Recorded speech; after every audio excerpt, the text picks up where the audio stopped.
Hey YouTube, welcome to Typical Geeks. This is episode number 2 and it is recorded on August the 3rd, 2013 with my co-host Jack McLean. I hope we got a good show lined up for you today. So let's get Jack right on the show here and there you go. Hey Jack, how you doing today? Doing great. How are you? You know, just a heads up, my new monitor is not here yet. However, it has been tracked from North Korea. It's actually kind of fun watching it go all over the globe. so now it's only really 20 miles up the road from it. It's 27 miles from my house is where my monitor is. But FedEx does not deliver on Saturday unless they have the home delivery thing. Mm-hmm. So it'll be Monday before I get it. Yeah. Hey, you know what are you going to do, right? At least you know it's close. Exactly. Well, it's been you know what? What do you use to clean your screens with on your monitors and all that sort of thing? I forget what the name of it is, but I have a special little monitor cleaning kit. I don't know where I got it. Staples, Office Max, Walmart, something. But it comes with a microfiber cloth and it comes with a cleaning solution. And that's what I use. It works pretty well. You're never supposed to spray the cleaning solution directly on the monitor, but you just spray it on the microfiber cloth, and it seems to work pretty well. I buy this stuff called iClear. Okay. And I get it from Amazon, and I get a kit each time. And the kit lasts me about a year. Mm-hmm. And it's about $25. And it's got 2 bottles of the iClear, one large, one small, and then these wipes that come in a little pouch. Mm-hmm. So it's got all that, and man, this stuff is awesome. That's what Apple uses when you go to the Apple Store to clean your iPhones and iPads and all that. Oh, really? Yeah, I'm just throwing it out there for the folks watching the show that give that a shot. It's called iClear. I'll have to check into that. It is that. neat stuff, but it's a little expensive. I use it to clean my eyeglasses, which it does a remarkable job on that. It does a remarkable job cleaning your iOS devices, your Android device, whatever, your screens, your monitors. I use it to clean my MacBook Pros, my flat screen TV panel, all that. They give you like 3 microfiber cloths with the kit. One really large one kind of medium, one small. We use all 3 of those. It's just really, really neat. Let's get to it. Talking about TV today. You know, I'm a cord cutter, Jack. That's what I hear about you. I'm a cord cutter, and I have got rid of satellite TV, and now I'm using Hulu, Netflix, and over-the-air antenna. Mm-hmm. All right? Now, I own an Apple TV, and I have an Xbox 360. And I like the Xbox 360 because it has it has my DVD player in there as well. So, unfortunately, my TV set is really one of those cheapo Vizio 37-inch flat panels. It's like 3, 4, 5 years, it's about 5 years old. You know, that's exactly what mine is. Okay. Well, the thing is, it only has 2 HDMI ports on it. Yep, that's exactly what mine is. And one of my HDMIs died. Mm-hmm. Okay, so that makes it real tough to use the Apple TV and the Xbox at the same time unless I get a, what do they call it, component video out from the Xbox. There's an adapter you can get for your Xbox. The 360 does not ship with the component out video cables. It's the cheap composite video cables. Okay. All right. So basically, you just get like a 480p picture with your Xbox with the cable, the 360 it comes. Okay. Right. So there's an adapter you can get that's got your component video. And so what I was going to do is I went to like a GameStop here in town, picked up an adapter for my Xbox 360 and with the component video cables to plug it because I do have those on the back of my TV. And it wouldn't fit. It just wouldn't fit down in the connector. Just would not fit down into the Xbox 360 at all. So I kind of got a problem right there, you know, right now. And I'm so I only got this one HDMI port, and you know, because the Xbox 360, you know, for what I use it for, playing video games, watching movies, Netflix and Hulu does it all. I can only use it right now and not the Apple TV. Looks like it might be time to upgrade TV. Right? Seriously, I'm running a 32-inch Vizio that's, like you said, about maybe 4 or 5 years old, and it has the same ports as yours, and it serves its purpose for what it is. But honestly, it's starting to show its age now. It really is. It's time to consider an upgrade in TV. Yeah, I probably will get a new TV. Something probably about another year or so. That's probably what I'm thinking. Probably around Christmas. There's just a lot of Christmas. money. Well, it is, but I mean, most people. Well, I won't say most people. I know the way I do it. When I get a TV, I'll keep it for.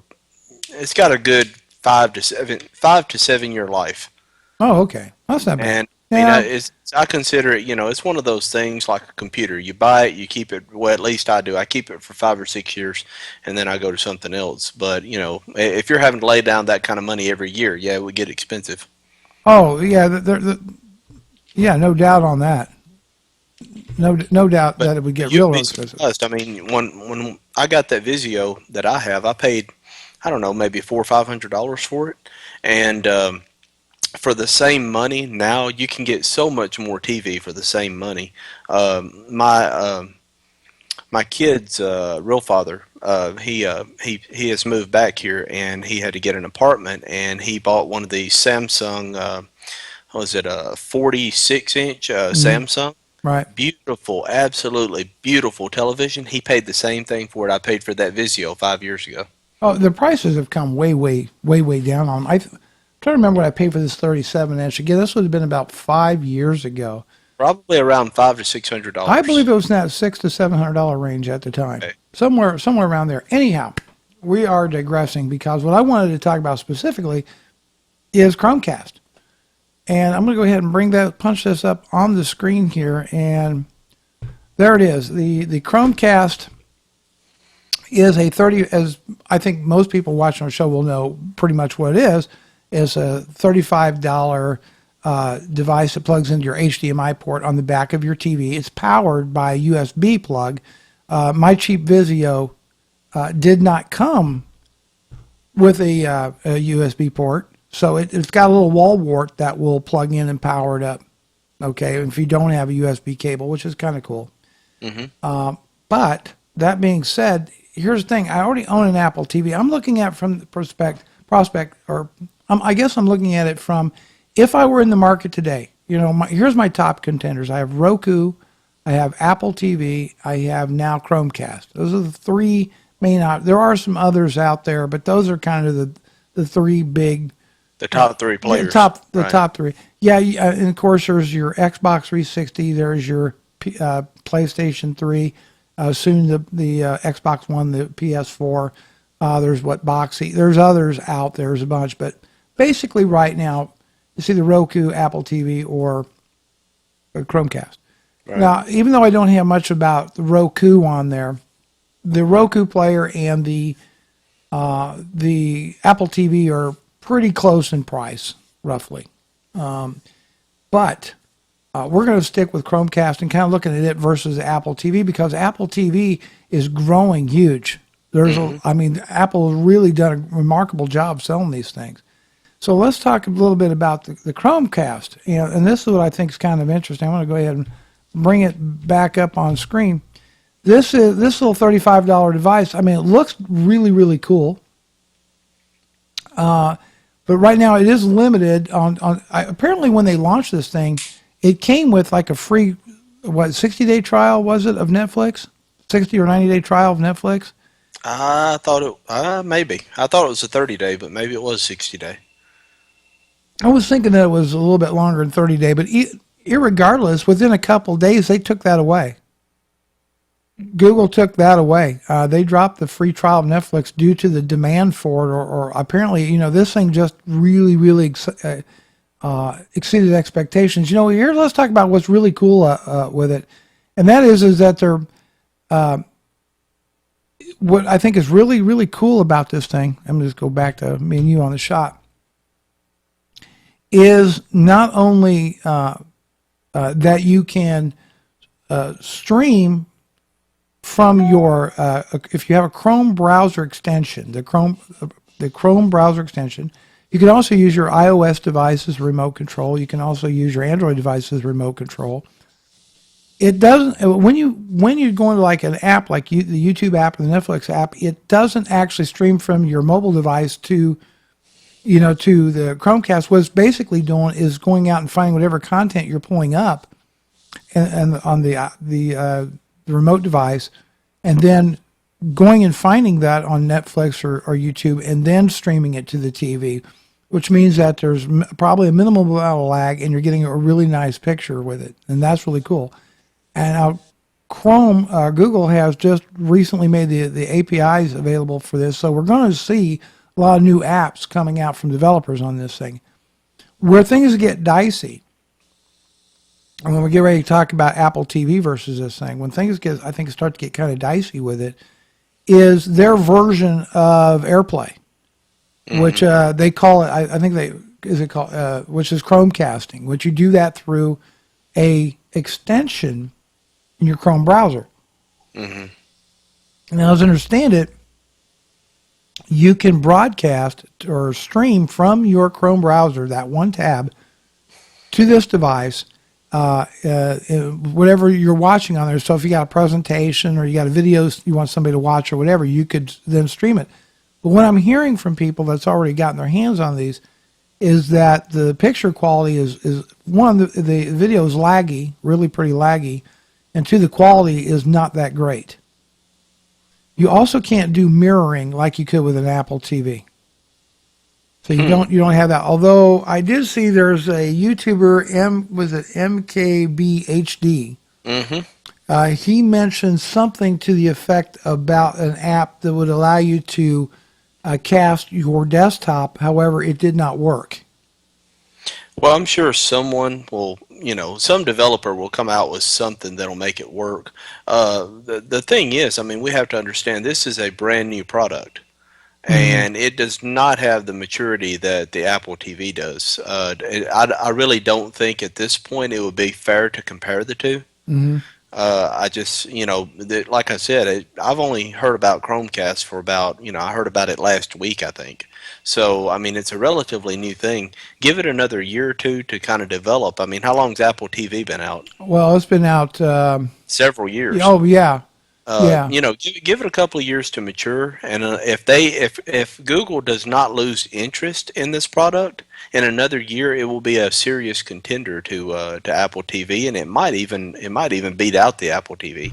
But give it another year or so to mature, let the technology mature a little bit, let the developers get a hold of it, and see what they come up with. Well, in fact, I'm bringing up the Apple TV right on the screen. For the folks watching the YouTube video, and I think most people are probably now fairly familiar with the Apple TV. I think, the big thing that sells a lot of Apple TVs is AirPlay. Is what's really selling a lot of it.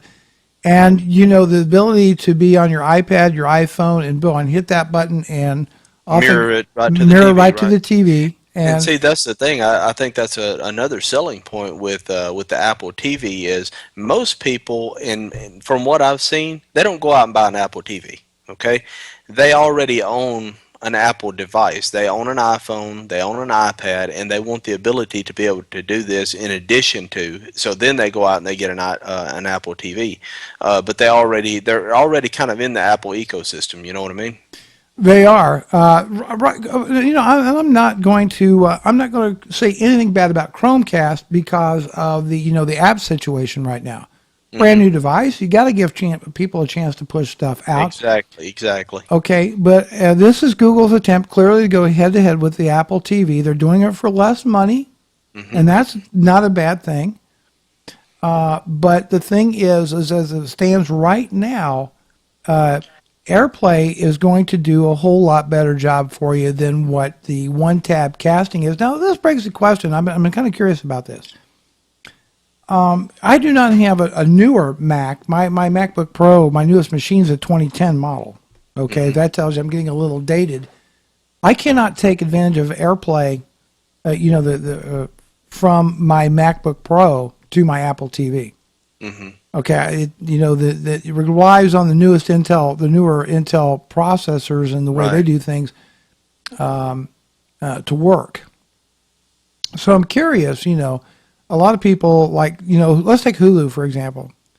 A lot of content on Hulu is web only, and you can't watch it on the app, like on the Xbox or on the on Apple TV or your iPad, etc. And that's because it's probably Flash. It's embedded in Flash on a website. Right. Well, if you have the new Macs, a new MacBook Pro, let's say, then no big deal. You can pull it up and watch it on your web browser and then stream it to your Apple TV through AirPlay, right? You could do that.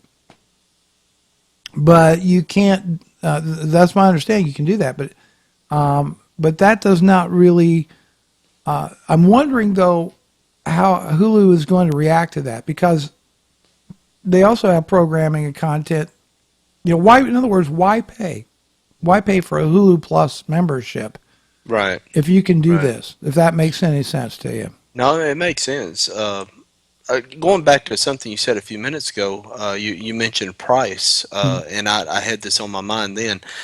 You mentioned the price of Chromecast versus the Apple TV. The Apple TV is running $99, I think, and Chromecast is what, $35? $35.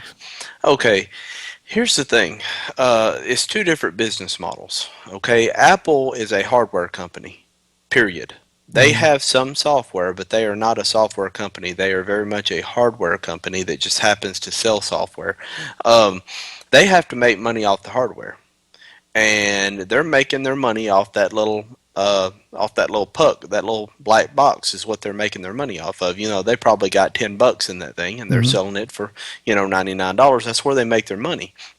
They don't make their money, you know, after you're at home and you're running that. That's not where they're making their money at. Now, some people would argue that with apps and everything, but I don't think so. I think they have to make their initial hardware money. Google, on the other hand, they don't have that business model. They make their money by you running some version of Chrome on your system. That's how they make their money, period. Because you are the commodity here. They, you know, your information and you are the commodity, and that's how they make their money. So they can afford to. They could probably drop this down to $10, and they'd still make money because they're not invested. How are they going to monetize this? Okay, I think that's the question I have, and one of the questions I have. What is Google going to get out of this? I'm not sure. I think you'd have to talk to someone. You know, you'd have to talk with someone that's from Google about that. But I mean, how do they make money off anything? Well, the search. Everything at the end of the day is about paid search. Everything is about advertising, collecting your information, paid advertising. So does this mean that they're going to report? You know, it's going to monitor and track everything you're watching and somewhere present commercials? Is that the plan? I think so. I think it's going to monitor everything you watch. It's going to build up a profile of you, the customer, or you, the consumer, and then somewhere down the line, you're going to get bombarded with advertisements or ads that are related to whatever you're watching. I think that's their only. I really think that's the only way they could make money with this. Let me pull this up for everybody right here. Chromecast versus AirPlay. How do they compare? Well, you know, again, in all fairness, it's very early in the game. I'm just going to come down here. Number one, they asked the question, is Chromecast the future of television? $35, ability to play from your laptop or PC, third-party support. Right now, it's, the apps that launch are limited to Netflix, YouTube, and Google Play. And you can navigate this thing with your phone or your tablet. Right now, The Verge gives the heads up to actually gives it right now to AirPlay because Apple TV has, number one, been around a lot longer. They've got a smoother experience going on. If this would be, I mean, your major reason to do screencasting from your remote device and you own an iOS device, you probably right now want to continue to stick with Apple TV. Also, Apple's got a lot larger ecosystem of apps right now. Again, this is not, you know, I mean, as it stands right now, this is not mature technology. No, this is not mature, okay? But here's the comparison chart, and I'm going to bring that right up here. No, we don't have Hulu Plus on Chromecast. We don't have HBO Go. We don't have Pandora, although it says it's coming soon. Right. No plans apparently, and now for Spotify or RDIO. That what it is? Yeah. Mirroring, yes, in AirPlay, no in Chromecast. except with an extension for a browser. It is a single tab only. That's your streaming. So you got that. Streaming is cloud only. Streaming is device to device on AirPlay. That makes it pretty big. Both have third-party API support. Let's take a look here. Both platforms, AirPlay is supported both on iOS and it is supported with Chromecast, that being that you can use an iPad or a iPhone, what have you, in order to remote control your Chromecast. Obviously, Android is not supported on iOS, on Apple TV. Windows not supported. OS 10, of course, is. Chrome is not supported. Windows Phone 8. Now, this is kind of an advantage of Chromecast, is it supports OS 10 and Chrome OS. The only look who's not included in the plan, and probably won't be. I noticed that. hey, Who, in all who do you fairness, think they is don't not let in the me- plan? Who's not part of the game? In all fairness, they don't have BlackBerry listed on there either. So I'm just saying that's terrible. Yeah, good old Microsoft. They're not But- part of the fun and games. You know, the thing is, though, like I said, I mean, But you got all these millions of Surface users out there right now. They're just hordes of Surface users, especially RT. right, hordes of them. And But yeah, I mean, like I said, I mean, this type of comparison is fun to do. It really is. Mm-hmm. But at the end of the day, the Chromecast is a brand new product, and you know what I say do is let it mature for about a year. Let the app developers get a hold of it. Let the technology mature a little bit, and then a year, maybe a year and a half from now, let's see another one of these direct comparisons between the two. It may be a little bit more fair. If you do that, I mean, of course, you know, Apple's not just going to sit back and let their Apple TV just sit there and not evolve. But I really think to compare the Chromecast product to something that's been out for 3 to 4 years, I think that's a little unfair to Chrome. No, I mean, And you got a you're valid wrong. point, but I do think if it stands right now, as it stands right today, if you're going to choose, As it if you're going stands to choose, right now, if you're an Android user, yeah, right, okay, then this is kind of a no-brainer. right. And if you're an Apple user, an But Apple if you product, own an iOS device, then It's a no. in my opinion, the Apple TV is still a no-brainer. And we Agree also with have to remember you. one more thing. Do we think for a New York second that Apple's just going to sit on their hands and not continue to improve Apple TV? And that's exactly what I'm saying. I mean, Yeah. they're not just going to sit back. They're going to constantly be improving the Apple TV. And like you said, I mean, as of right now, I mean, and it's kind of always been that way. When Google introduces a new product, if you're running an Android-based device, well, your best bet is going to be to go with the Google product, correct? If you're running an iOS device and you're already in that ecosystem, or you're already running a Mac, then it's kind of a no-brainer to go with the Apple product. And it's I think what's really cool about it, though, is now you have two ecosystems. Used to, you had the Apple ecosystem, then you had everything else. Yeah. But now, thanks to Android and thanks to the popularity of Android, we actually have two completely different ecosystems here.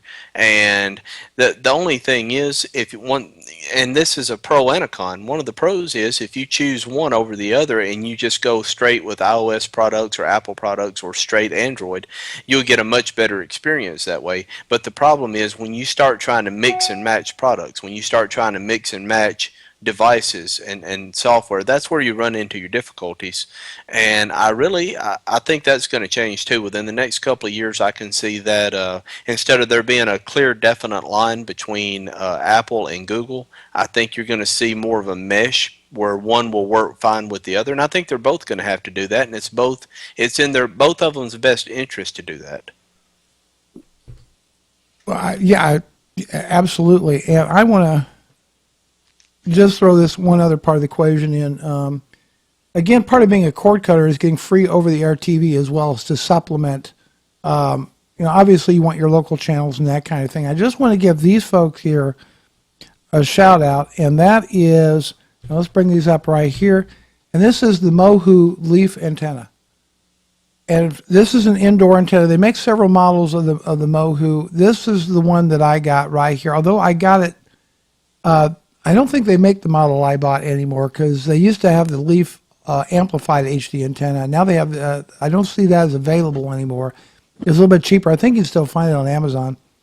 But these are fantastic antennas, just really fantastic. In fact, we'll look here. We'll go shop. So then they have the Leaf indoor HD antenna. I'll bring that up right here, and this is a $40 antenna right here. It's $40, and that will do you if you're within about 35 miles or so indoor. And the cool thing is, this antenna is actually got two colors. Bring that up here. Two sides. One is black, one is white. They're both paintable surfaces, which is very cool. They're very, very, very thin, very light. Actually, can't really see that in this photo here, but there's two little like pinholes right here. And I actually have thumbtacks holding mine in place. That's kind of cool. Which one did you get? I got the Leaf indoor amplified HDV antenna. Oh, is that the $79? Well, it was like $50. Okay. They have this ultimate job. That's one I'm looking at now. Yeah, right. But I don't see just the plain amplified one anymore. But here's some examples. I don't think you can see it, but you can just barely see. They're not the old ugly rabbit ears that they used to be. And these things really pull in strong and good and powerful. So I want to share that with folks because I think, that's obviously, part of the equation. Mm-hmm. So here we are back to this. I think the other thing I wanted to mention before you kind of do your presentation is a lot of people, I'm running Windows 8 on my Dell XPS 8300. I am running Windows 8. Mm-hmm. A lot of people think I'm the biggest Windows 8 basher out there because I make a few videos that's done pretty well. No, that would be me. I think I'm the biggest Windows 8 basher out there. All in all, I think, I'm not going to go into any Windows 8 bashing. Is it any faster than Windows 7? Maybe, but an imperceptible difference, not much. Right. I don't use any of the Windows 8, the Metro, Modern UI stuff, whatever they want to call it, whatever Microsoft's calling it right now. I don't use any of that. Mm-hmm. I go right in and I get to my work, and I live in the desktop, and that's just the way it is. Right. The only thing is that Metro kept rearing its ugly head, when I'd need to search for something or if I wanted to shut down, restart. All these various events would trigger this Metro, to get in my way and to get in my face. Mm-hmm. I hated that. Well, there's a variety of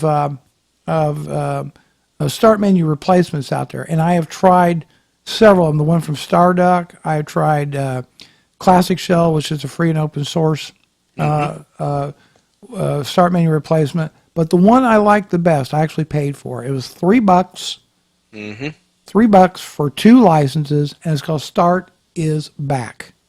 That's also my personal favorite. Okay, Start is Back, and that's what I'm running on my machine. And I'm just going to go ahead and I'll bring this right up here.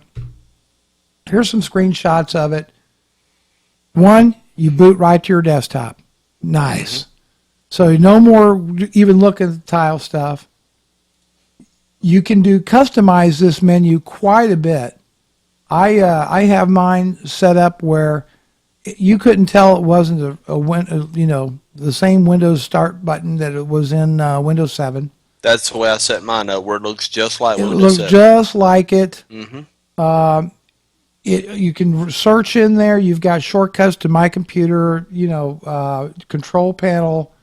It looks just like a Windows 7 start menu. It brings all that functionality back. It just works. I'll tell you what else I like about it. I'm bringing this actually up here so people can see it on here. This is the actual start menu right here. It tells you what you can do right there. Configure the start menu, display the computer as a link. You can display it as a menu. You can not display it at all. You got all that capability right in there. There's the power button, default action. Right there I can tell to shut down, switch user, restart, whatever I want to do right there. Here's the appearance. You can see I got a choice of different start menu buttons. Got this kind of a funky leprechaun clover deal. This is the one that I use personally. I can disable start menu translucency. I can disable taskbar translucency, hide user account photos. Why would you hide the start button? I don't know, but you can do that. Show all programs with flyout menu, XP style. That's nice. More advanced stuff on your switching. When I log into my PC, go right to the desktop. When I press the Windows key, I can go right to the start menu, show the start menu. I can do nothing at all. And then I got more control. There's a lot of control with this built in there. I can configure the screen edges right on there. Boom. All that settings right there. And then there's an advanced section on there. This is kind of cool right here. Rename start screen to apps. Oops. And then keep only modern apps there. Okay. So let's try something. Here we go. Let's see how well that's going to. Okay, I'm actually bringing up my tile right on there. You're going to see just a section of them. They can't. I guess you can't see that, but back we go. So all that's on there, and it's only $3 for 2 licenses. That's really a good deal. That is a great deal. So make this, and they also got a beta for, because we know that Windows Blue 8.1 is going to be released to RTM this month, later this month. And there's already a beta for Start is Back, because it's not the same thing. A lot of people think, oh, they're bringing back the Start button. No, they're really not. They're really not. They're really not. You're going to be upset, because basically it's going to just take you back to the tile screen thing. It's not. Might do a few other odds and ends, but you will have the ability, though, to boot to desktop in Windows Blue, provided, but that's not enabled by default. You actually have to enable that to happen. So basically, what this application does for $3, you can take your Windows 8 machine back to something usable. Yeah, exactly. All the functionality that Microsoft spent a year and a half taking out, you can put back for $3. Exactly. All right, I tell you what, Jack, you've got something you want to talk about, and it's called Instashare. So I've got that. You put the link up on. Well, I've got a link to the Instashare app. Mm-hmm. I'm going to go ahead and then put that up on the screen. So we'll get to that. Instashare. Talk to us. What is Instashare? What does it do? Probably the best little application I have found for my iPhone to transfer files to and from my computer. Real easy to use, real basic, and I'm sure you're gonna drop the demo video in here. But right now it's available for iPhone, iPad, and Mac, and it is in beta. Take in mind this is a beta product, and it has an Android and a Windows version coming soon. So, the Android and the Windows people won't feel left out. But basically, you just you install it on your phone, you install it on your iPad, you install it on your Mac, and you can just drag and drop files between. And you can be on Wi-Fi, cellular, Bluetooth, it doesn't matter. It'll pick it up. It sees the other device, and you just drag whatever file, be it a video, movie, music, text documents, pictures, whatever you got, you can just open it in Instashare and simply drag and drop the file straight over. It'll pop right up on your desktop, on your computer, and you're good to go. And it's like I said, it's extremely fast, and probably the simplest application I've seen for transferring files. And I used to use other things like Dropbox, or I would email myself the file, or we've all done stuff like that. But this just makes it dirt simple to transfer your files, and you don't have to be a techie or a real geek to be able to use it. My wife's not really up on technology, but when she seen this, she thought it was the greatest thing ever. I mean, instead of having to, drop files in her Dropbox and then come over here and, wait for it to load, then pull them out, just drag and drop, pops up on the desktop, done. Dirt simple. And, the best thing about it is absolutely free. Free? Can't beat free. I'm going to do? I'm going to ask you to give us a demo. You want to give us a demo? Sure thing. Let's go. Let's watch this demo. Okay, this is going to be a real quick overview and demonstration of a new application that I'm quite fond of called Instashare. And as you can see, I'm recording the screen on my iPad here, and I have the application already open on my iMac. Okay, so I'm going to navigate to the app on my iPad, and let's go to Instashare. And as you can see, it automatically recognizes that I have another device with Instashare installed. If this is the first time that you have booted up this program, it's going to ask you for permission on the other device to be able to access it. Once you do that, it will remember the device, and you'll only have to do it once. So what I'm going to do here, I'm just going to pick, let's say, this wallpaper here, and I'm going to just drag it right over to my iMac. And as you can see, it says file downloaded. It successfully downloaded the photo, and it put it right on my desktop. So straight from the iPad to the desktop, just as simple as dragging and dropping. And this will work over Wi-Fi, it will work over Bluetooth, it will work over if you have any type of internet connectivity at all, this will transfer your file.